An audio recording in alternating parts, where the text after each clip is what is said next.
Hi friends, welcome to mini சமையல். இன்றைக்கி நம்ம சேனலில் நல்ல ஒரு டேஸ்டான பூரி உருளைக்கிழங்கு மசாலா எப்படி செய்கிறதுன்னு தான் பார்க்க போகிறோம். பூரினாலே உருளைக்கிழங்கு மசாலா தான் தொட்டு சாப்பிட்றதுக்கு பெஸ்ட்டான ஒரு சைட் டிஷ். இப்போ செய்ய போகிற உருளைக்கிழங்கு மசாலாவை நீங்களும் ஒரு முறை ட்ரை பண்ணி பாருங்கள்.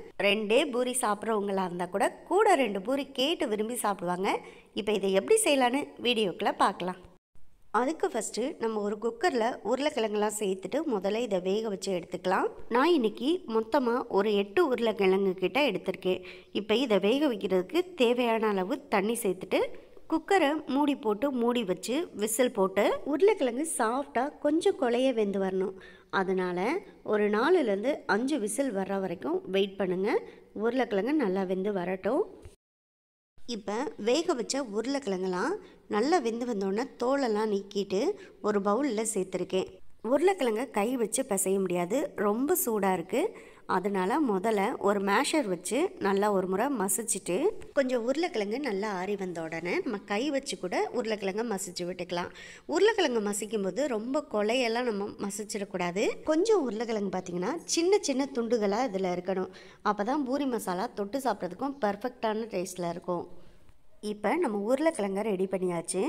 இதை அப்படியே தனியாக இப்போ ஓரமாக வச்சுட்டு பூரி மசாலா செய்கிறதுக்கு ஆரம்பிச்சிடலாம். அதுக்காக ஸ்டவ்வில் ஒரு அகலமான கடாயை எடுத்து வச்சுட்டு அதில் 3 ஸ்பூன் அளவுக்கு எண்ணெய் சேர்த்துக்கங்க. எண்ணெய் கொஞ்சம் சூடானதுமே 1/2 ஸ்பூன் அளவுக்கு கடுகு உளுந்த பருப்பு, 1/2 ஸ்பூன் அளவுக்கு சீரகமும் சேர்த்துக்கங்க.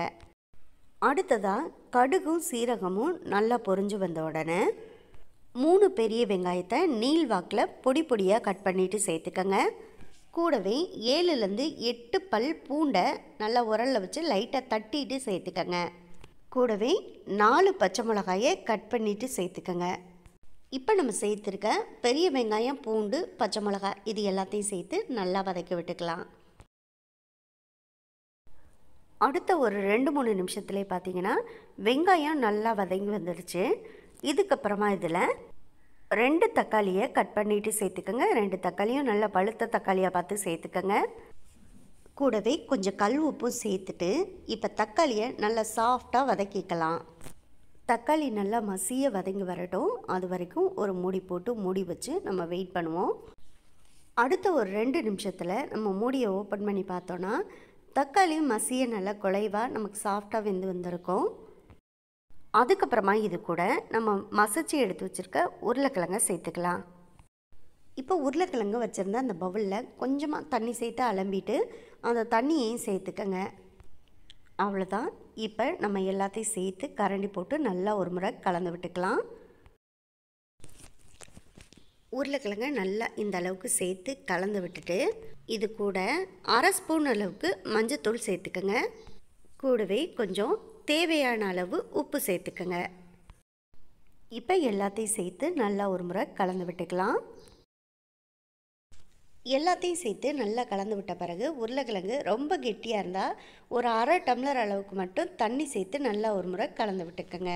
ரொம்ப அதிகமாக தண்ணி சேர்த்துறாதீங்க, ஒரு 1/2 டம்ளர் சேர்த்தாலே போதும். இப்போ நல்லா இந்த உருளைக்கிழங்கு மசாலா ஒரு தடவை கொதிக்கட்டும். அது வரைக்கும் நம்ம வெயிட் பண்ணலாம். இப்போ பார்த்திங்கன்னா உருளைக்கிழங்கு நல்லா கொதிச்சு வந்துருச்சு. இந்த சமயத்தில் 1லேருந்து 1/2 ஸ்பூன் அளவுக்கு கடலை மாவை தண்ணி சேர்த்து கலந்து எடுத்து வச்சு இப்போ உருளைக்கிழங்கு மசாலா கூட சேர்த்து நல்லா ஒரு முறை கரண்டி போட்டு கலந்து விட்டுக்கோங்க. கடலை மாவு சேர்க்கணுங்கிறது ஆப்ஷனல் மட்டும்தான், உங்களுக்கு விருப்பம் இல்லைன்னா விட்டுருங்க. ஆனால் கடலை மாவு சேர்த்து செய்யும்போது அந்த ஹோட்டலில் பூரி மசாலா சாப்பிட்ற அதே டேஸ்ட்டு அப்படியே பர்ஃபெக்டாக கிடைக்கும். அது மட்டும் இல்லை, ரொம்பவும் டேஸ்ட்டாகவும் இருக்கும். கடலை மாவு சேர்த்ததுக்கப்புறம் நல்லா கொதிச்சு வந்த உடனே வாசனைக்காக ஒரு கைப்பிடி அளவுக்கு கொத்தமல்லி இலையையும் சேர்த்துட்டு கரண்டி போட்டு உருளைக்கிழங்கு மசாலாவை ஒரு தடவை கலந்து விட்டுக்கோங்க. கடைசியாக லைட்டாக உப்போட அளவெல்லாம் நீங்கள் டெஸ்ட் பண்ணி பார்த்துக்கங்க. உப்பு பத்தலைன்னா இந்த சமயத்தில் உப்பு சேர்த்து கூட ஒரு முறை கலந்து விட்டுக்கலாம். அவ்வளோதான். ரொம்ப பர்ஃபெக்டான சூப்பரான டேஸ்ட்டில் பூரி உருளைக்கிழங்கு மசாலா செஞ்சு முடிச்சாச்சு. லாஸ்ட்டாக ஒரு 2 நிமிஷம் மட்டும் ஸ்டவ்வை லோ ஃப்ளேமில் வச்சு கொதிக்க விட்டுட்டு ஸ்டவ் ஆஃப் பண்ணிடுங்க. இந்த வீடியோ உங்களுக்கு பிடிச்சிருந்தா இந்த வீடியோவை லைக் பண்ணி நம்ம சேனலை மறந்துடாமல் சப்ஸ்கிரைப் பண்ணிக்கோங்க.